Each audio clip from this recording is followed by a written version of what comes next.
And occasionally we have 5 Fridays, which today happens to be one, that we call Wellness Fridays, where everybody's off, period.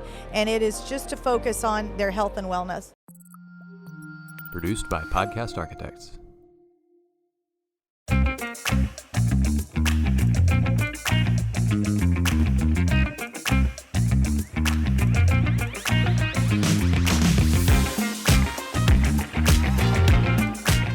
Welcome back to another episode of The Path Forward. We're here at TexED Con in Dallas, Texas. I'm your host, Dr. Rick Fernandez. I have a very special friend, guest, joining me on the show, Dr. Cissy Reynolds-Perez. Hello. Kingsville ISD superintendent, proud superintendent. That's right, Bremas. So, new school year, we're back in action, exciting time.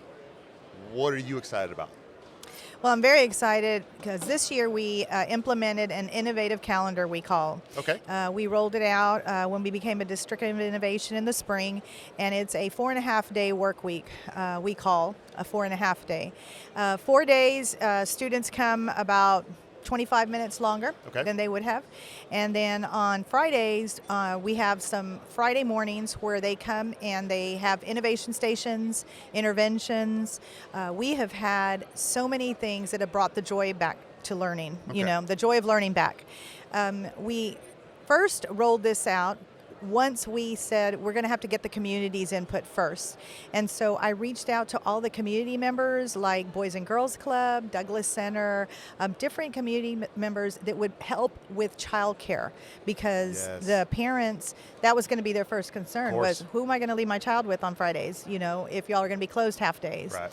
And so I met with all of them, got great buy-in, and then some of those they charge tuition, which is Boys and Girls Club, a minimal tuition. Sure. But I met with our foundation, and I met with our communities and schools, and they offered to pay for scholarships to fund if any of these organizations had tuition. Really? So yes. So now there's no barriers at all. So we got all that buy-in first. We had town hall meetings, make sure we answered any of our questions that the constituents had, and we rolled it out. But really it was created by our teachers and our staff on our advisory committee. They asked if I would consider that we pursue this. Sure. And with all the research that's been done, I said, yes, let's do it, as long as we can get community buy-in. So we've rolled it out. So the first two Fridays of the month are the mornings from 8 to 12. And students come, and like I said, they're in innovation stations and they're in interventions. And then the next Friday morning, the third Friday morning of the month, is a teacher work day. Okay. So that means teachers come and students do not. And teachers are working on anything they need to work on to catch up. And so teachers are appreciating that. I bet. Okay? And that's when we can, as a superintendent, have principal meetings, assistant principal meeting, counselor meetings, and we can have them all together. And you're not pulling them off campus during instructional time. Yeah, exactly. Or, to compromise safety, right? So we have them all at the same time. We give a consistent message, so that's been helpful. And then on the fourth Friday of the month, then we have what's called a PD, and that's where we have our professional development those mornings. And occasionally we have 5 Fridays, which today happens to be one, that we call Wellness Fridays, where everybody's off, period. And it is just to focus on their health and wellness, is take some time to either, if you have to take your child to the doctor, which several people have told me what they're doing on Wellness Fridays, and one of them had said, I had to take my child to the doctor. I didn't have to worry about calling in sick, but I made his appointment. I could take my time. Others, they had 2 staff members that work with special ed. They purposely scheduled pedicures, just to go and pamper themselves a little bit and just to take some time out. So far it's been very successful. We had to start 16 days earlier than normal because that takes care of those 16 Fridays where we're going to either have off or half days off. But every Friday, everybody's off. Once 12:30 comes, everybody, cafeteria, custodians, bus drivers, teachers, every employee is off every Friday, half day. And then on those wellness days, everybody's off all day. So obviously I know your kids love it and your staff loves it. Do you think it's going to help with where everybody's struggling with teacher retention, attracting teachers across the country? Is that something that you can say, hey, this is an opportunity for self-care? We're going to invest in you, not only to grow you, but also we're going to invest to make sure that you're taking care of your family and you can do some of the things so your weekends aren't work weekends. Exactly. And the very first Friday that we had this, one of our counselors said, Dr. Perez, for the first time on a Friday morning, I was able to see 17 of my seniors individually, took our time, not having to worry about having to rush them back to class. We looked at their transcript. We were able to make sure that everything is on path for them. And so that was huge. One of my other teachers, biology teacher, he said, Dr. Perez, even though we get off at 12:30, I'm staying here because you know what? Nobody's going to be around. I can get some work done, and I don't have to use my Sunday to do it. So, it's been wonderful. But also the community has brought in all sorts of programs for our kids on those innovation stations. Yeah. The universities that we have nearby, they brought 3D art. We're teaching archery. We're teaching golf to the younger children that would not have been exposed to some of these things. We're taking them on college trips and don't have to worry about taking them out of school. So, King Ranch has come over here and they're teaching kids how to rope. It's really thrilling to see what the kids are doing. And it's all hands-on experiences. Kudos to you. Kudos to the district. And you since you've been there, we arrived at the same time. And I have seen from afar, you started leading when you got there, right? And it's amazing that you've been able to not only unify the community, but during a time when, all right, how do we figure some of this stuff out? 'Cause it's crazy. You provided an opportunity for students to get individualized learning, for counselors to give individualized support, for your staff to do things that are healthy for them. You're a risk taker. Would you agree with that a little bit? Yeah. You got to sell these things, right? Yes. Yes, that's true. But we were just very purposeful about everything that we were doing to make sure that we also use the gift of time, because what can you control? Sure. When you're a superintendent, money, we can't always control how much we get. That's for sure. Yeah. But time, we all know we have certain amount of hours in the week. How are we going to arrange it that'll benefit our kids and our staff and our parents too? So you're a risk taker and you're leading something else. Yeah. A lot of our colleagues have joined your cause. Share a little bit about that. Okay, so back in March, we already knew that we had a different STAR test this year. We call it STAR 2.0, right? And so we knew there was going to be a different test. And every 5 years or so, there is a different test. Sure. You know about TAS, TAX, TEAMS, we've had them all, STAR. And every time that occurs, we're given like a year to prepare, kind of like a pause. We're not going to rate you because we know that you have to learn how to prep and plan for this. We have to buy instructional materials. We have to do professional development planning, all that.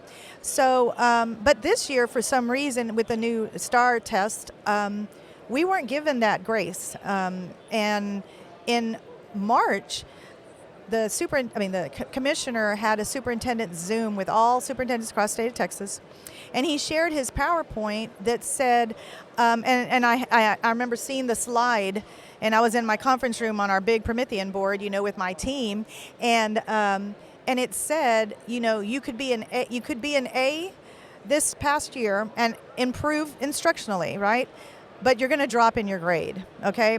It may happen that you're going to drop in your rating. And I'm like, how does that make sense, And so I took that picture. I took a cell phone picture of it because I was like, I can't believe that I'm seeing this. I need to kind of come back to it and see, did I see that right? And did he explain that right? And shortly after, superintendents really across the state started saying, is this correct? Could this be true, And so we all gathered pretty collectively to create a letter by 250 superintendents written to Commissioner Morath and Governor Abbott asking for a pause on the ratings to just like it's been done every so many years, right? And nothing different than has been done. And we'd never heard anything back from either one of them. And then in May, we all talked to our legislators, and 55 of the legislators, bipartisan group, joined together, wrote a letter, and I have all the signatures of them too, also to Commissioner Morath and Governor Abbott, and asking for the pause. Nothing. And then in June, I reached out to our representative, J.M. Lozano, and I said, look, we haven't heard anything, you know. This train is coming, and I cannot believe it's coming because that's not good for the community. And so he wrote a letter, nothing. And so then it was already July, and we got a timeline saying that the ratings were going to be coming out, September 28th. And I remember thinking, we worked our way because Kingsville ISD about 5 years ago had an F rating. I came to Kingsville, I'm starting my 4th year. I came to Kingsville because that's my hometown. Yes. Grew up elementary, middle school, high school, went to college there for my bachelor's degree. My husband and I grew up there. And so I have I have a passion for Kingsville, Absolutely. obviously. I'm a Brahma, And so I went back there because I saw the failing district, failing district.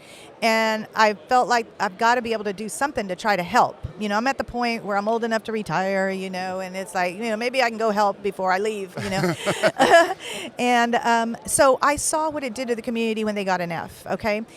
There was a flight of students that left, which means funding, significant funding leaves your district, which means then what do you have to do? Cut staff, close schools. Yeah. It's a snowball. It's a snowball effect.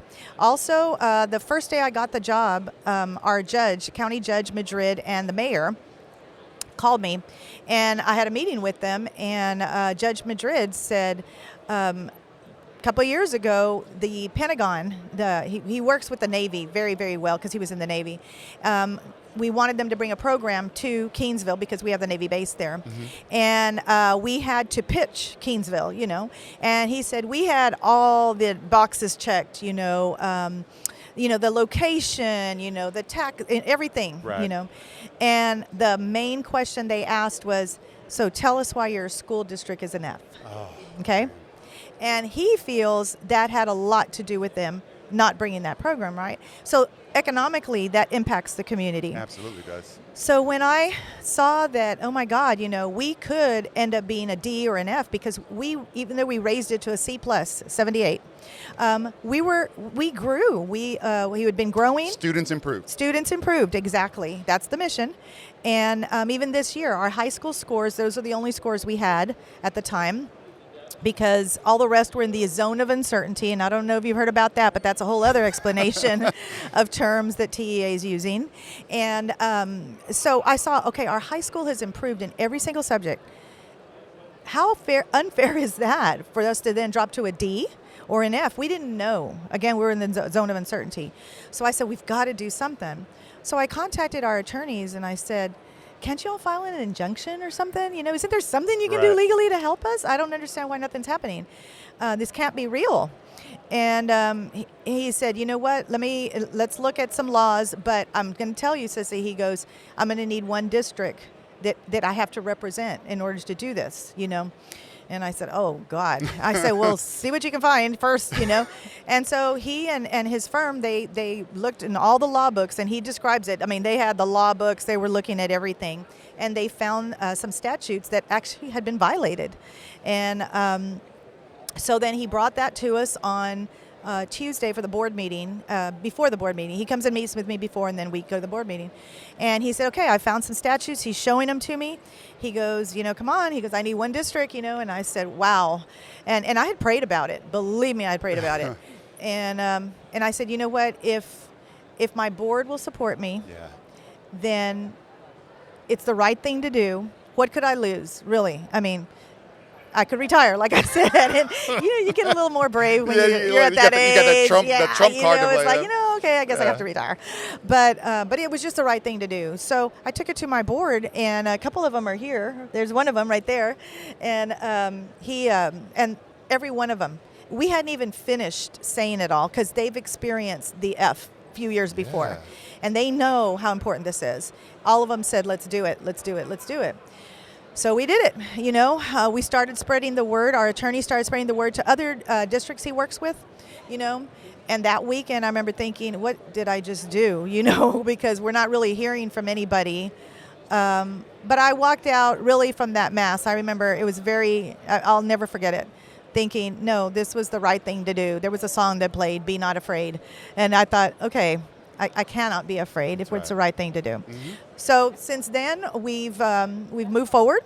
And now we're at 105 districts as of last night that have joined us, and from all over Texas. So we've got, Edinburgh, Elsa. We've got El Paso. We've got Dallas, Frisco, Fort Worth, Cypress Fair, Spring Branch, just all over, and Del Valley. And it's just been wonderful to meet all these superintendents and even talking to their boards who have unanimously voted to join. Right. And it really, in Corpus Christi ISD, it really makes a statement to our teachers and staff that we are standing up for them, that it is not a fair system when you don't know the rules before the game is going to be played and you're expected to achieve. So that's where we are with this right now. It's amazing to me the irony of sitting and telling a bunch of educators that you did better and your grade is worse. The other irony is that, as a proud Texan, I'm proud our state is a state where people come because there's great opportunity within industry and business and it's growing. But there seems to be a gap of, hey, that's wonderful, but if you cripple public education, whether by funding or whether by shuffling the deck at the last minute, who do you think are going to... It's going to hurt. Exactly. Who's going to do these jobs? Where That's does that true, industry will not come here? Right. Exactly. And you're shooting yourself in the foot. Right.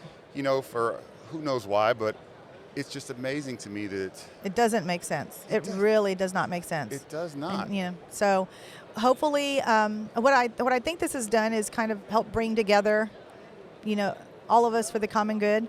Now, some districts, if they're in a bond, they're trying to pass a bond. I mean, they don't want to rock the boat about anything, Of course. So politically, some just can't, but they're cheering us on.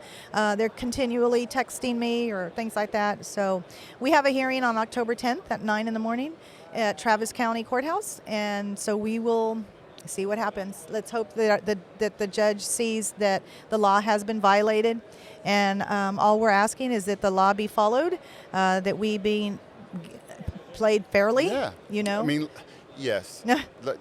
Give us the rules, right? Right. You can't, before you the can't, game. Yeah. You don't shuffle the deck in the middle of the game. You Right. can't. And a great analogy was baseball. Also, I know I've heard a lot about football. If you move the goalposts afterwards, but the baseball, when they changed the pitch count, and all that, they actually vetted that for a while, in the minors or wherever, before they brought it to the majors, and everybody knew about it beforehand, and then it rolls out smoothly.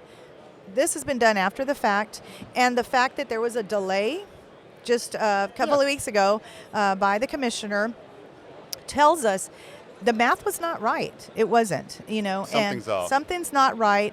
Why not just say, okay, time out. We need to look at how we've rolled this out and let's fix it. Well, I mean, did you think it was going to catch fire, be a movement when you were how's this kind of growing legs? Yeah. Well, that first week, like I said, it was very terrifying. But I remember my husband told me, I was with my husband and my daughter, and I said, I just want y'all to know that I'm going to be filing this lawsuit. It is against the Commissioner of Education. And, my daughter's in education, so she works in Corpus Christi. And my husband said, okay, you're going to file this? He goes, and just watch, it's going to be big. And my daughter says, Mom, y'all are going to be the little engine that could, but that first week, like I said, it was kind of crickets, But then shortly after, I think when people started doing their formulas and started realizing, wait a minute, some of my campuses are going to be D's and F's, yet they improved. So the more that started coming out, then we started hearing. And the word just started spreading. It's been wonderful. So, changing the subjects, you're leading this cause, but if we're bringing it back to students, what's next? What's the evolution of Kingsville ISD? You've got great programming, you've been innovative, you've led. So what's next for your kids? For our kids is continuing to bring the joy of learning to them. Different programs, career and technology programs. We had our college and career fair 2 nights ago, and it was full. I loved it, and we're bringing more scholarships to our students. So like A&M Kingsville, of course, it's in our hometown. They surprised 10 seniors with scholarships for their following year No when they way. graduate. Yes, it was a surprise, just automatically, and so just trying to bring more of those opportunities that hadn't been there previously, but not even just from our hometown universities and colleges, but from all across the nation. So we had like Penn State there, we had many, different ones there as well. Just expose Kingsville ISD and our students to opportunities they wouldn't have normally received because of the constraints of the scheduling or money funding. Many of them hadn't even been out of Kingsville. Exposure. Right, Just exposure. exposure. Let's go to NASA, let's go to SpaceX, let's go to places, and you're not having to worry that you're missing class because we're going to do it on Friday mornings. It's also good for the district financially because we don't have to get subs anymore on Fridays. Yes. And our Fridays were the worst for subs. For everybody, yeah. For everybody. People are spending millions of dollars a year just yeah. trying to make class happen. Yes, and then having a lot of subs in classes because the coaches are gone, for their games or meets. But that wasn't our driving force. Sure. It's just a good consequence from it. Absolutely. So. Absolutely.